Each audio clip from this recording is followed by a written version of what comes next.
Le CAC 40 est en baisse depuis la sortie du canal ascendant, ce qui a produit un retour sur le support à 3525 points.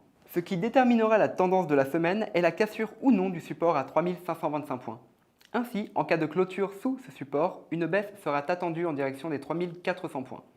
En attendant, et dans le cas d'une reprise à court terme, l'objectif à moyen terme est la résistance à 3770 points.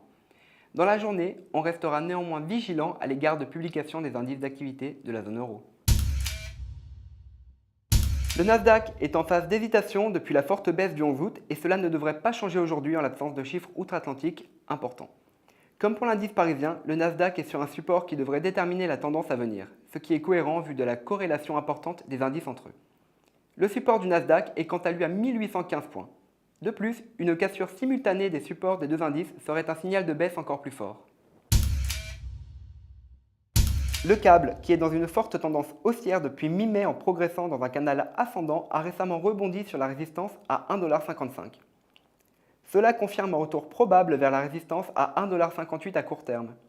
Cependant, le cours est presque sorti de son canal ascendant par le bas, ce qui est mauvais signe pour la tendance à long terme. Ainsi, une correction à moyen terme pourrait avoir lieu en cas de cassure claire du canal de tendance qui se manifesterait par la rupture du support à 1,55 $. L'objectif à court terme de 1,27 $ a été atteint vendredi, confirmant ainsi l'orientation baissière de la paire à moyen terme. Il est cependant possible qu'il y ait un rebond à court terme en raison de l'impact du support.